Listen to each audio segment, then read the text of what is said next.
Setiap tahun, air datang tanpa undangan. Ia merendam rumah, harapan, dan masa depan. Namun pertanyaannya, apakah ini benar-benar bencana alam? Banjir di Sumatera terjadi hampir setiap tahun. Ribuan warga terdampak, kerugian besar, trauma berkepanjangan. Namun hingga hari ini, banjir tersebut belum ditetapkan sebagai status bencana nasional. Pertanyaannya sangat sederhana tapi begitu penting. Apakah penderitaan rakyat belum cukup besar untuk disebut darurat nasional? Banjir seringkali disalahkan pada hujan, padahal hujan hanyalah pemicu. Masalah utamanya adalah deforestasi besar-besaran di Sumatera.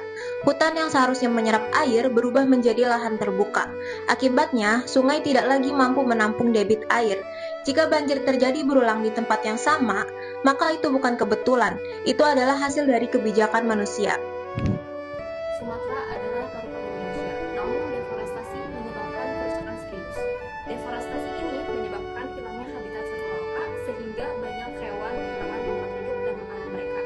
Merusaknya sungai hingga air menjadi keruh dan tercemar yang merugikan masyarakat, serta yang membuat tanah tidak mampu menyerap air dengan baik sehingga banjir lebih sering dan semakin parah, terutama di daerah hilir. Warga dipaksa meninggalkan rumah, anak-anak memberi pengungsian, dan masyarakat kehilangan sumber kehidupan mereka. Bagi mereka, banjir bukan sekedar air yang cuap, tetapi hilangnya pangan, hilangnya budaya, dan hilangnya jati diri. Di balik genangan air, penyakit menyebar, trauma bekas, dan rasa aman perlahan berhenti. Yang tersisa hanyalah ketidakpastian dan duka yang tak selalu terlihat. Ironisnya, jeritan mereka jarang sampai ke ruang kebijakan. Jika manusia terus diabaikan, lalu di mana makna manusia saat ini berada? Deforestasi sering dibenarkan atas nama ekonomi, namun banjir sering menimbulkan kerugian yang jauh lebih besar. Contohnya, biaya rehabilitas, kerusakan infrastruktur, hilangnya mata pencaharian. Keuntungan hanya dinikmati segelintir pihak, sementara rakyat dan negara menanggung dampaknya. Padahal Sumatera memiliki potensi ekonomi yang berkelanjutan, tanpa harus menghancurkan alam. Di balik banjir Sumatera, ada keluarga yang terus berjuang untuk kembali bangkit. Semoga proses penanganan dan pemulihan terus berjalan dengan lancar. Dan keselamatan masyarakat selalu menjadi prioritas utama. Saat banjir melanda Sumatera, yang dibutuhkan adalah kepedulian dan langkah nyata untuk pemulihan. Harapan kita sederhana, masyarakat terlindungi dan kehidupan dapat kembali berjalan untuk Sumatera yang lebih aman hari ini dan ke depan.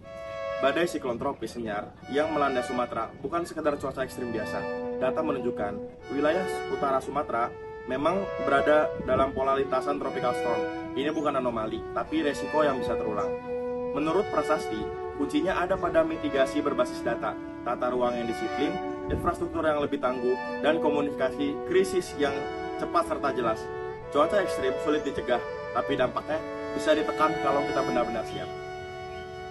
Namun, harapan tidak pernah benar-benar tenggelam. Pemulihan dari alam dengan menanam kembali pohon yang pernah tebang, memberi bumi kesempatan untuk bernapas kembali. Harapan tumbuh ketika masyarakat diajak duduk bersama, didengar, dan dilibatkan.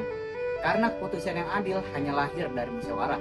Melalui pendidikan lingkungan, kesadaran ditanamkan sejak dini, agar luka hari ini tidak diwariskan pada generasi esok. Berpijak pada nilai Pancasila, tidak hanya membangun infrastruktur, tetapi juga memulihkan kemanusiaan, keadilan, dan masa depan bersama. 2, 3.